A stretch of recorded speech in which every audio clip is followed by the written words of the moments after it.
श्रृंखला में आपका पुनः स्वागत है। आज मैं जिस टॉपिक पर चर्चा करने जा रहा हूँ वो है हड़प्पन सील, जिसको आप हड़प्पाई रिलीफ स्थापत्य भी कह सकते हैं। आइए अपन आरंभ करते हैं अपनी बात को। तो आज का जो अपना टॉपिक है वो है हड़प्पाई रिलीफ स्थापत्य कला। अब एक बड़ी बात तो यही निकल कर आती कि साहब ये जो शब्द आ रहा है रिलीफ स्थापत्य, इसका आपका शाब्दिक अर्थ क्या है। देखिएगा, किसी भी टेराकोटा केक या प्रस्तर खंड में यानी कि पत्थर के टुकड़े पर जो आकृतियां निर्मित की जाती है, एक तरह का जो उत्कीर्णन होता है, चाहे मूर्ति के रूप में हो, चाहे उसे गोद कर उसको एक तरह से ग्रेव करके जो आकृतियां बनाई जाती है, उसे आप रिलीफ कला कहते हैं। तो हड़प्पाई समाज में या हड़प्पाई संस्कृति में रिलीफ स्थापत्य कला का जो हमारा आशय निकलता है वो सील आर्ट से या मुहर स्थापत्य या मुहर कला से निकलता है।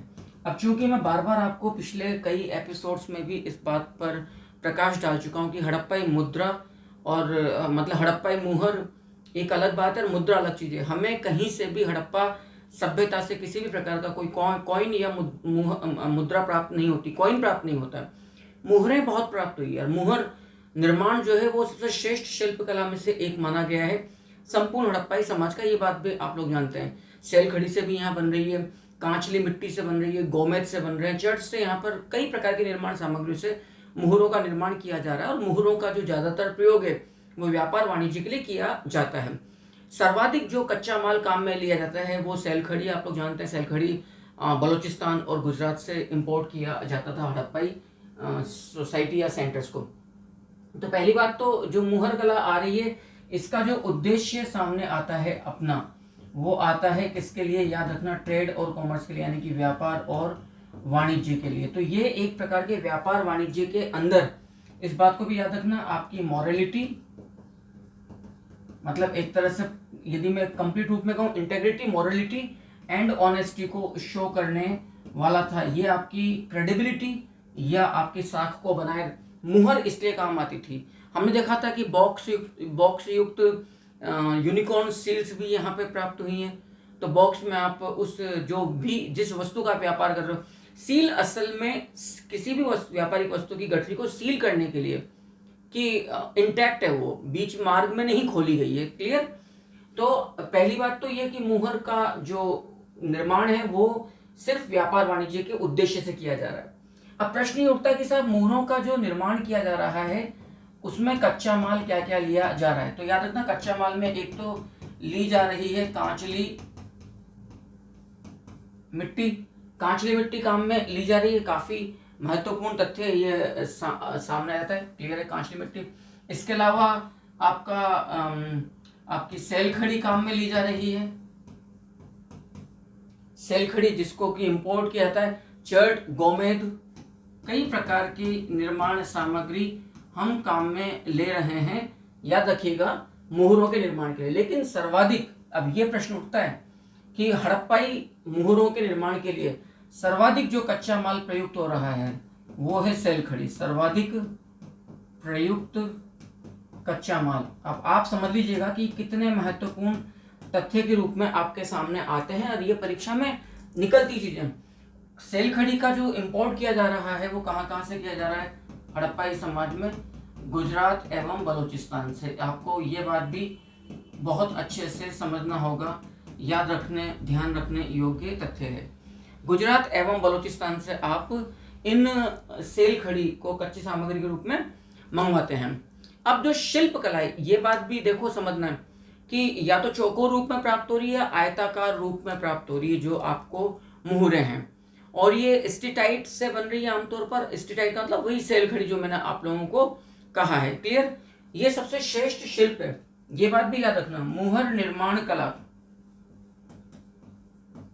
मुहर निर्माण कला संपूर्ण हड़प्पाई समाज का, बेहद इंपॉर्टेंट बात कह रहा हूं मैं, संपूर्ण हड़प्पाई समाज का श्रेष्ठ शिल्प है।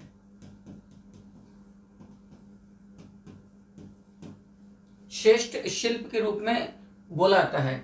और सेल खड़ी को आप स्टेटाइट भी कहते हैं। तो ये बात भी, क्योंकि प्रश्न के रूप में वो इंग्लिश वर्ड को भी आप लोगों को दे सकता है। क्लियर है। ये चौकोर रूप में भी प्राप्त हो रही है, इनका जो आकार प्राप्त हो रहा है चौकोर एवं आयताकार। चौकोर एवं आयताकार दोनों ही रूपों में आपको ये प्राप्त हो रही है।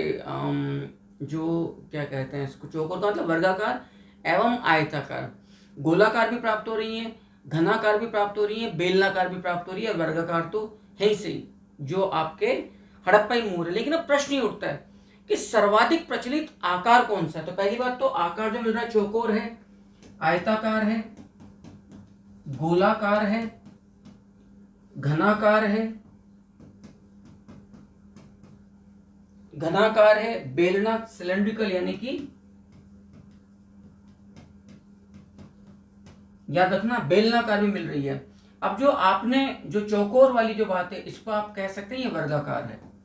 तो जी अब प्रश्न ये उठता है कि संपूर्ण जो हड़प्पाई जो प्राप्तियां हुई है सील्स की, उनमें सर्वाधिक प्रचलित आकार कौन सा है मोहरों का, ये इंपॉर्टेंट है। तो याद रखना मोहरों का सर्वाधिक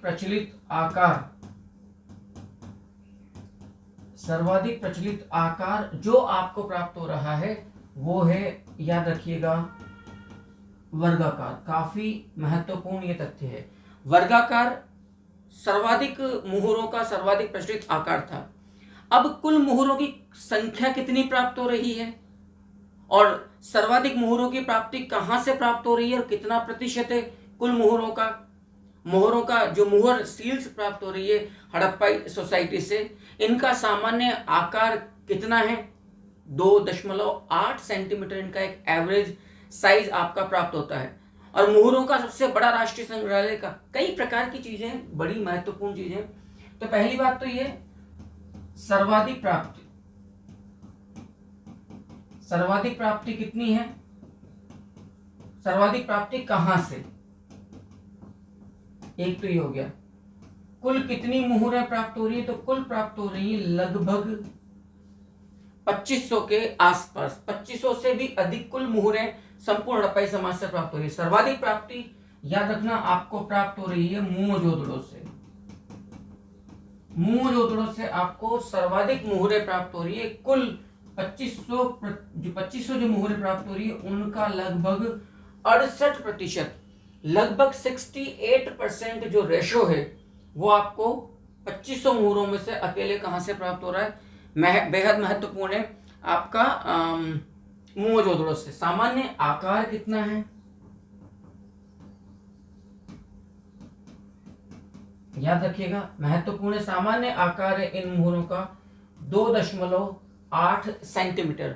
और इनका सर्वाधिक संख्या जो किसी म्यूजियम में आपको प्राप्त होती, सिंधु घाटी की मोहरों का सबसे बड़ा यदि कोई संग्रहालय है तो वो नेशनल म्यूजियम है नई दिल्ली के अंदर। एक बार मैं स्क्रीन आउट होता हूँ और यहाँ तक की बात को आप आराम से चीजों को देख लीजिए, समझ लीजिए। इसके बाद फिर अपन अपनी बात को थोड़ा सा और आगे बढ़ाते हैं, क्योंकि ये तमाम चीजें मैं दोबारा बोल रहा हूँ काफी महत्वपूर्ण तथ्यों के रूप में हमारे सामने निकल कर आता ही है। तो जितना विस्तार से आप देख लेंगे उतना ही अपने लिए सही है।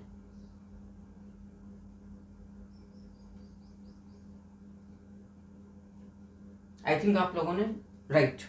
अब कुछ बातें मैं मोहर, क्योंकि मैं फिर बोल रहा हूं कब प्रश्न के रूप में सामने आ जाए आप लोग कह भी नहीं सकते हैं। एक बड़ा तथ्य और है सीजे गैड या सीजे जेड, क्योंकि इन्होंने तो हड़प्पाई मोहरों के आधार पर ही हड़प्पा सभ्यता काल निर्धारण किया था। अब हमने पिछले सत्र में भी एक बात कही थी बहुत अच्छे से कि जितनी हड़प्पाई वस्तुएं विदेशों में प्राप्त हो रही हैं उतनी विदेशी वस्तुएं हड़प्पा सभ्यता में प्राप्त नहीं हो रही। ये इस तथ्य की भी पुष्टि करता है कि जो अंतरराष्ट्रीय व्यापार था वो किसके पक्ष में अधिक लाभप्रद था, हड़प्पा सभ्यता यानी कि भारत के पक्ष में। सीजे जेड या गैड ने मेसोपोटामिया से हड़प्पा सभ्यता की कुल 23 मोहरें प्राप्त की हैं। मोहरों पर सर्वाधिक अंकन एक तो पीपल वृक्ष का है और एक यूनिकॉर्न यानी कि एक श्रृंगी पशु का है। नेक्स्ट देखिएगा, सबसे महत्वपूर्ण बात, सीजे जेड साहब की बात करूं या सीजे गैड, दो में से अब ये प्रोनाउंसिएशन की दिक्कत है। याद रखना आपने सीजे जेड ने मेसोपोटामियाई स्थान से। मेसोपोटामिया आप जानते हैं सभ्यता है, जैसे हड़प्पा सभ्यता है, तो उस सभ्यता के विभिन्न स्थानों से, मेसोपोटामियाई स्थानों से कुल सीजेगैड ने 23 हड़प्पाई मुहरें, याद रखना बेहद इंपॉर्टेंट है ये तथ्य, 23 हड़प्पाई मुहरें प्राप्त की हैं। क्लियर? अब इन मुहरों पर सर्वाधिक अंकन, इन मुहरों पर सर्वाधिक अंकन आपको किसका मिल रहा है, सबसे ज्यादा अंकन? तो सर्वाधिक अंकन में एक तो है पीपल वृक्ष का अंकन प्राप्त हो रहा है, और एक श्रृंगी, या तो आप उसे पशु कह सकते हैं या मानवीय आकार में आप कोई देवता कह सकते हैं, यानी कि एक तरह से आप कह सकते हैं यूनिकॉर्न। तथ्य छोटे हैं, लेकिन इनका महत्व बेहद ज्यादा है। हड़प्पा सभ्यता का प्रथम मतलब सर्वोत्तम शिल्प माना गया है मुहरों का निर्माण, सर्वोत्तम शिल्प। मैं उद्योग की बात नहीं कर रहा हूं, आप दोनों बातों में अंतर समझना। यदि मैं आपके सामने हड़प्पन सोसाइटी या इकोनॉमी की बात करूं, ठीक है, तो दो चीजें आ रही हैं आपके सामने। सब मतलब प्रधान उद्योग,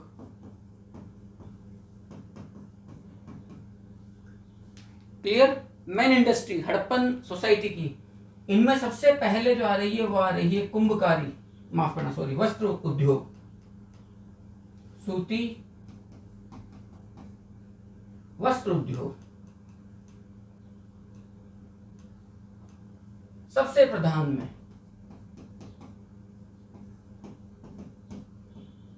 सूती वस्त्र उद्योग। दूसरे नंबर पर जो आ रहा है वो आ रहा है आपको कुंभकारी एवं जो ठठेरा समाज है,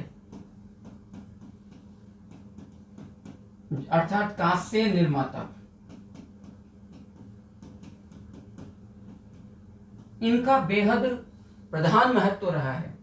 तो ये तो हो गया आपका प्रधान उद्योग। अब यदि मैं प्रधान शिल्प की बात करूं, ये मैं दोबारा आपसे निवेदन कर रहा हूं, ये तथ्य इतना अधिक महत्वपूर्ण है कि आप जितना पढ़ोगे उतना आपके लिए संदेह को मिटाने का आसान रास्ता रहेगा।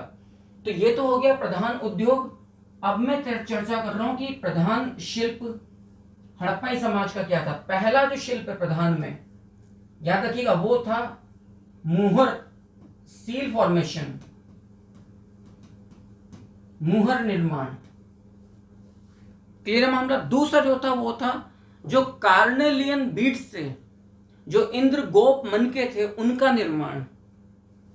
तो दूसरा आ रहा है आपका कार्नेलियन मनके, कार्नेलियन बीड्स, जिनको आप असल में इंद्रगोप मनका या कार्नेलियन बीड्स कहते हैं। तो उद्योग में पहला सूती वस्त्र उद्योग है, शिल्प में प्रधान मुहर निर्माण है, उद्योग में दूसरे नंबर पर कुंभकारी ठठेरा समाज है, लेकिन शिल्प में दूसरा है कार्नेलियन मनका। तो मैं स्पष्ट हूं कि अब आपको कंफ्यूजन की कोई आवश्यकता नहीं है, आप इनको बहुत अच्छे से समझ जाइएगा। कुल 23 मोहरें सीजेजेड के द्वारा प्राप्त की गई है विभिन्न मेसोपोटामियाई स्थानों से, किसकी, हड़प्पा सभ्यता की। अब एक बड़ी बात है, मुहरों पर एक बड़ा प्रमुख तथ्य मैं आपको दे रहा हूं, मुहरों पर गाय, घोड़े और ऊंट का अंकन नहीं मिलता है। ये काफी महत्वपूर्ण तथ्य है, याद रखना। मुहरों पर गाय, घोड़ा एवं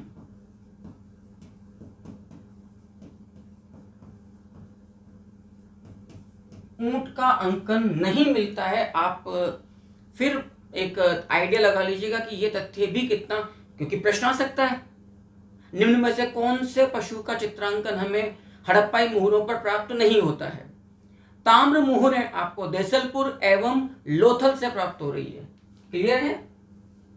हड़प्पाई समाज में ताम्र मुहर, क्योंकि मुहरें टेराकोटा से बन रही है, सेलखड़ी से बन रही है, चर्च से बन रही है, गोमेज से बन रही है, सेलखड़ी तो है ही सही, कॉपर भी आ गया।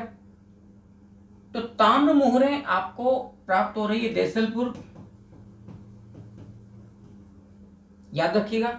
और क्योंकि मैंने कई प्रकार के आकार वाली बात आपको कही थी, देसलपुर एवं लोथल आप लोग पढ़ चुके हैं। लोथल से आपको कई प्रकार की कुम्हारों का ऐसा मोहल्ला प्राप्त हुआ है, चावल बाजरा के साक्ष्य आपको प्राप्त हो रहे हैं, नावों के 5 मॉडल आपको लोथल से प्राप्त हो रहे हैं। सबसे बड़ा पोर्ट सिटी के रूप में तो लोथल था ही सही। क्लियर है? सोप स्टोन एवं टेराकोटा निर्मित 65 मुहरे अकेले, लोथल से ताम्र मुहरे तो मिल ही रही है, लेकिन लोथल से आपको सोप स्टोन जो कि एक मुलायम पत्थर के रूप में हमारे सामने आता है, सोप स्टोन और टेराकोटा की 65 मुहरें प्राप्त हो रही हैं।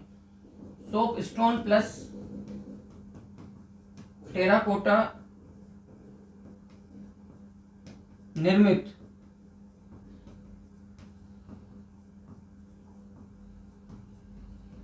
कुल 65 मुहरें अकेले कहां से प्राप्त हो रही है? लोथल से।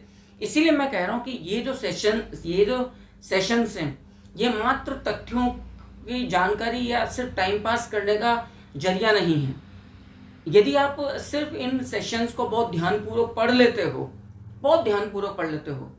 तो निश्चित तौर पर आप लोगों को कभी निराशा नहीं होगी जब आप एग्जाम में बैठोगे।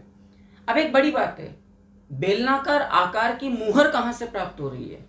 और मेसोपोटामियाई आकार की बेलनाकार मुहर और बटननुमा मुहर कहां से मिल रही है? तो बेलनाकार मुहर में एक मुहर कालीबंगा से, एक मुहर देमाबाद से और 5 मूंजदाड़ों से आपको प्राप्त हो रही है।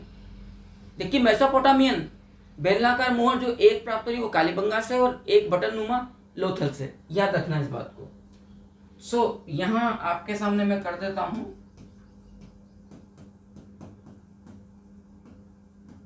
बेलनाकार मुहर कुल 4 प्राप्त हो रही है। एक आपको कहां से? कालीबंगा से। एक कहां से आपको? देमाबाद, जहां से आपको नग्न मानव युक्त पीतल का रथ प्राप्त हुआ था। और 2 कहां से? तो याद रखना, इंपॉर्टेंट है, मोहनजोदड़ो से। क्लियर है? अब प्रश्न ये उठता है कि साहब आपको मेसोपोटामियन सील्स कहां से मिल रही है? महत्वपूर्ण तथ्य, मेसोपोटामिया की बेलनाकार मुहर कालीबंगा से, मेसोपोटामिया की बटननुमा मुहर लोथल से प्राप्त हो रही है। चलिए यहां लिख देते हैं,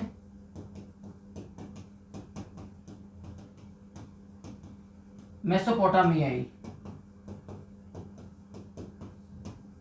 बेलनाकार मुहर आपको कालीबंगा से, जबकि मेसोपोटामियाई बटननुमा मुहर, याद रखना, हमें कहां से मिल रही है? लोथल से। ये तथ्य बड़ा ही महत्वपूर्ण है परीक्षा के लिहाज से। एक एक बात को आप पढ़ लीजिए। थोड़ा मैं स्क्रीन आउट होता हूं, आराम से इन तथ्यों को उतार लीजिए।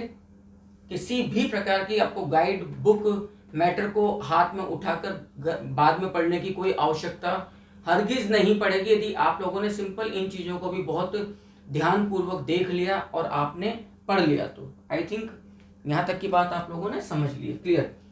अब क्योंकि मैंने पहले कहा, ये अध्याय अब बहुत वक्त आपका नहीं लेगा। ऑलरेडी हम काफी विस्तार से इन सब चीजों को देखते जा रहे हैं, तो काफी टाइम ले रहे हैं। कारण कि चार्ज नहीं, और मैं बाउंडेशन में बंधा हुआ नहीं हूँ कि जी इस कोचिंग में 10 घंटे में 50 घंटे में इतनी क्लासेस को पूरा करिए। आप विस्तार से पढ़िए, खूब पढ़िए, अपनी सहूलियत से पढ़िए। लेकिन आप कमेंट किया करें कि कंटेंट आपको, इसका डेप्थ, इसका एनालिसिस किस तरह का आप लोगों को लग, प्रेजेंटेशन वगैरह कैसा है। क्लियर? अब मैं धार्मिक जीवन की तरफ आगे बढ़ रहा हूँ। हड़प्पाई धार्मिक जीवन पर अपन अब चर्चा करेंगे, याद रखिएगा।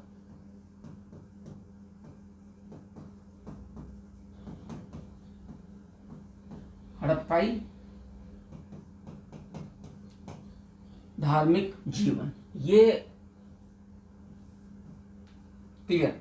देखिएगा, जितना भी हमें मुहरें प्राप्त हो रही हैं, रिलीफ जिसको आप स्थापत्य कहते हैं, मुहरों पर जिस प्रकार की आकृतियां अंकित है, एवं आप जो मृण मूर्तियां प्राप्त हो रही हैं, इनके बहुत विश्लेषण से, एक सामान्य विश्लेषण से भी हम ये निश्चित तौर पर आइडिया लगा सकते हैं कि ये संपूर्ण सभ्यता, इसको आप सैंधव सभ्यता कहते हैं, ये संपूर्ण सभ्यता धर्मोन्मुखी थी, धर्म से नियंत्रित थी।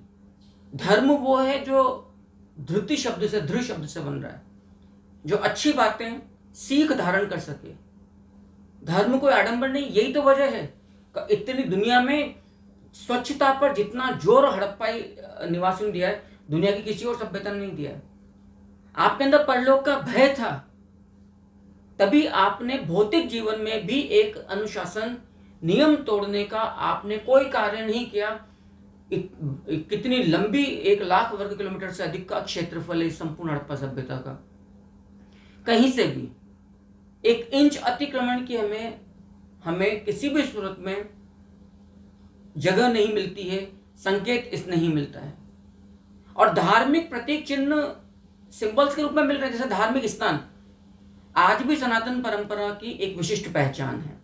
वृक्ष पूजा, पीपल पूजा, पशु पक्षी पूजा हमें मुहरों से मिल रही है। बलि, यज्ञ, अब आपने देखा राखीगढ़ी से, बनावली से, लोथल से, कालीबंगा से आपको फायर आल्टर्स, अग्नि पूजा से संबंधित अग्निकुंड प्राप्त हो रहे हैं। इसका मतलब ये नहीं कि ये भौतिक जीवन या लौकिक सभ्यता से, लौकिक जीवन से इनका ध्यान भंग हो गया था, पलायनवादी था, ऐसा बिल्कुल नहीं है।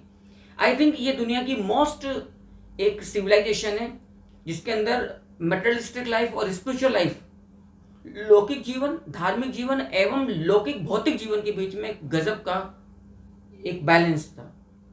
ये लोग देवी देवताओं दोनों की पूजा करते थे। और हम चूंकि अब तक हम देख चुके हैं कि यहाँ पर पुरुष प्रतिमाओं की तुलना में नग्न स्त्री प्रतिमाएं ज्यादा प्राप्त हुई हैं, इसीलिए कहा गया है कि यहाँ पे देवताओं की तुलना में देवियों की पूजा ज्यादा होती थी। संभवतः इसलिए हड़प्पाई समाज को अपने मात्र सत्तात्मक बतलाया है।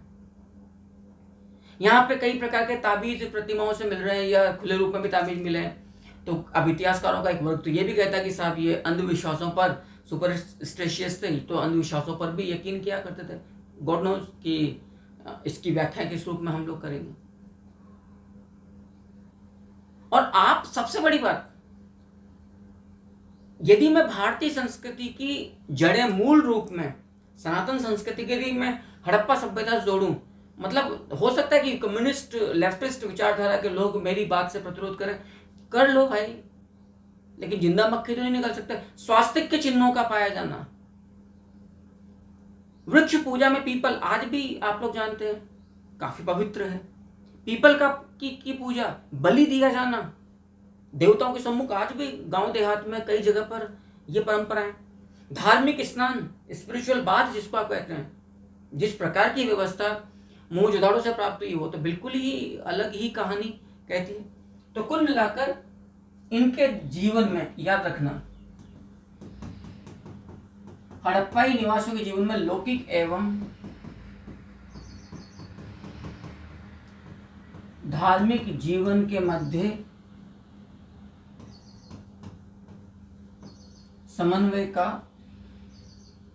समन्वयकारी संतुलन प्राप्त होता है। याद रखिएगा इस बात को।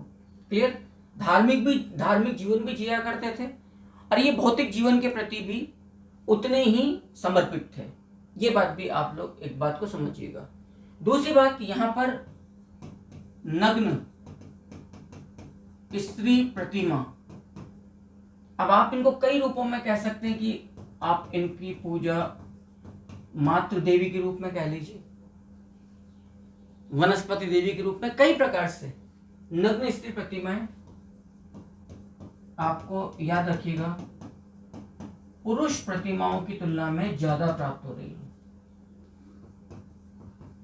पुरुष प्रतिमाओं की तुलना में अपेक्षाकृत अधिक प्राप्त हो रही है। कहां से?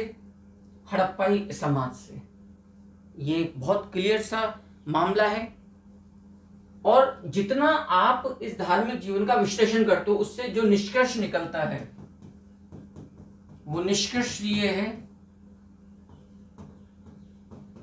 सनातनी वैदिक भारतीय अध्यात्म युक्त संस्कृति की मूल जड़, याद रखना, हड़प्पाई समाज से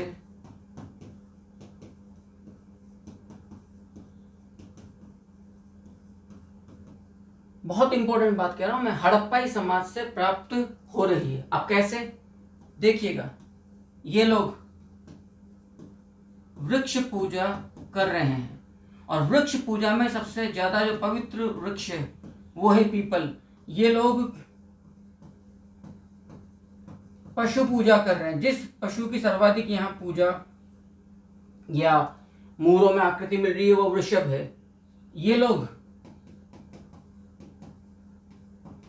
जल पूजा में यकीन रखते थे, जिसका ये निष्कर्ष निकाला है सर जॉन मार्शल ने।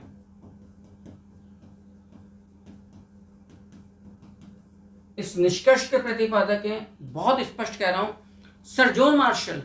सर जॉन मार्शल का कहना है कि सैंधव लोग जल पूजा किया करते थे। क्लियर, वृक्ष पूजा होगी, पशु पूजा होगी, इसके अलावा आप लोग यहां पर धार्मिक स्नान का यहां पर प्रचलन था। क्लियर, आप यहां पर कह सकते हैं धार्मिक स्नान के साथ साथ स्वास्तिक चिन्हों की आकृतियों का मिलना।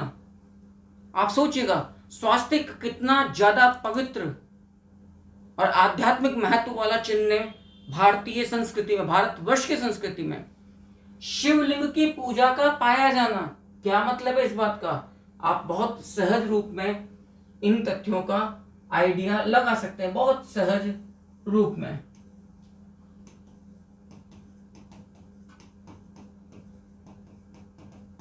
शिवलिंग पूजा आप लोगों को मालूम है, सर जॉन मार्शल ने जो मोहनजोदड़ो की एक्सकावेशन से एक मुहर प्राप्त हुई थी, इसको आद्य शिव की प्रतिमा जिस प्रकार की आकृतियां बनी हैं,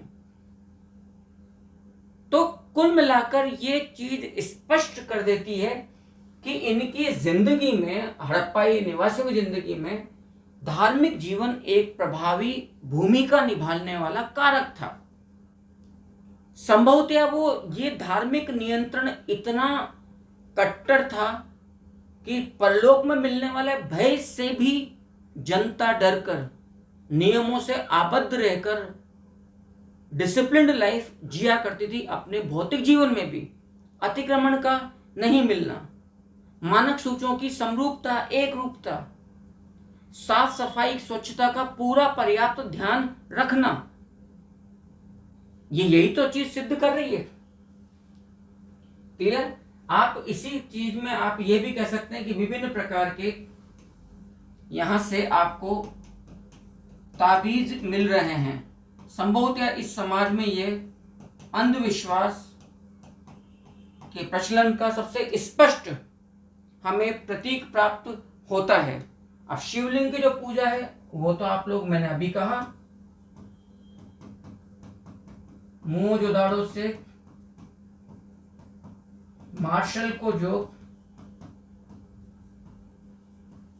मुहर प्राप्त हुई थी उस पर शिवलिंग नहीं है, उसको आद्य शिव मुहर का है। शिवलिंग तो हमें अलग से प्राप्त यहां पर हो ही रहे हैं। याद रखिएगा, यहां पर अग्नि कुंडों का पाया जाना, पशु बलि युक्त मुहरों का मिलना, जैसे कालीबंगा से एक विशिष्ट प्रकार की सील प्राप्त हो रही है जिसमें बलि दी जा रही है एक इंसानी आकृति के आगे।